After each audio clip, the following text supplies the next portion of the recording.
再来是铅，铅我们也是把它加盐。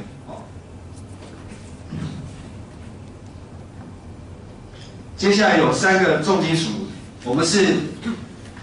跟我们环保署跟农事所有做一个合作计划，从94年到98年，我们去全国北中南区的农地做采样我们去比对土壤中重金属铬的萃取量，还有我们稻米中稻米是我们最重要的主食，稻米里面的重金属的含量像铬我们会发现说，不论我们土壤的铬的含量有多低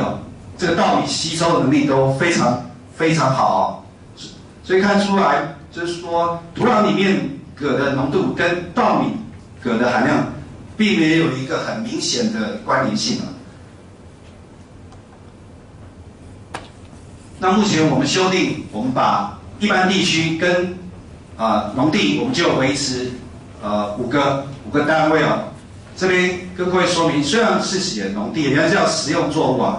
但是这次我们保护的范围其实是加大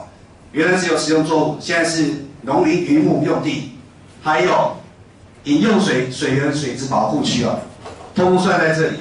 所以我们保护的范围是加大。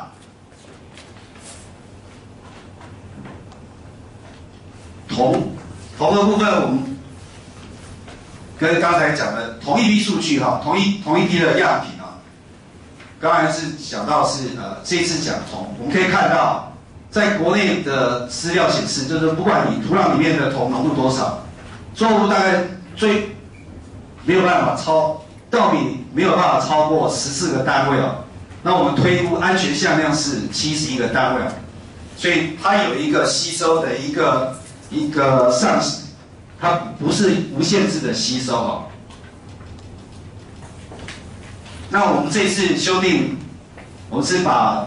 一般地区跟农地，我们都是用400。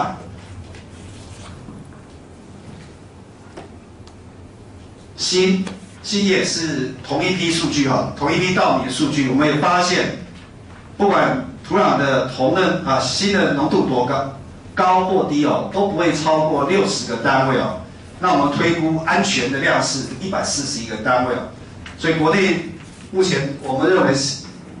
稻米的这个里面锌的含量是属于安全的，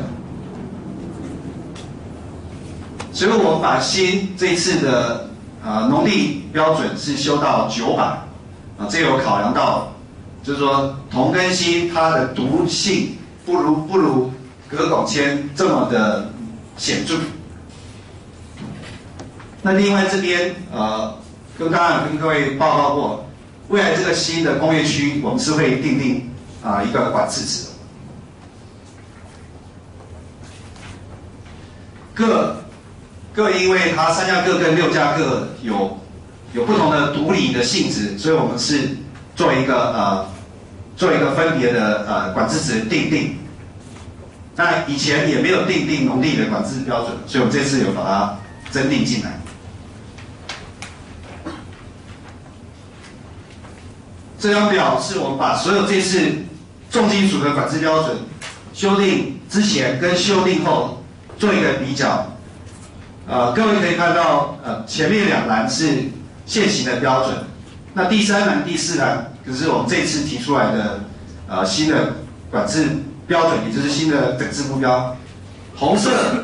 的部分就是加盐所以各位可以看到，像砷跟铅是加盐的那以前农地的砷、铬跟镍是没有定管制标准，那这次我们也加盐农地我们也把砷、铬、镍有定的标准。那只有铜跟铅、铜跟锌，因为考量到它的健康的效应是没有镉汞铅这么的显著，所以我们做了一个些微的一个调整。那各位甚至可以看，我们即使说工业区，像铬跟铅，我们也是有加盐并不是说都是有人也会误解说是放宽其实有些项目是有加盐的。那接下来是监测的标准同样的，这红色的部分就是加盐的部分那绿色是有调整的，所以各位看到我们像这些农地部分，升格跟铅是加盐哦。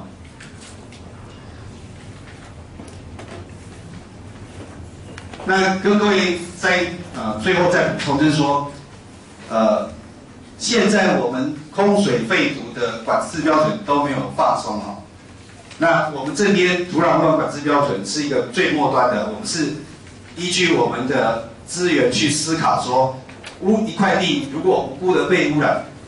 我们期待的我们可以整治的一个目标是设定哪里了？那以上简单跟各位做个简报。那等一下我们如果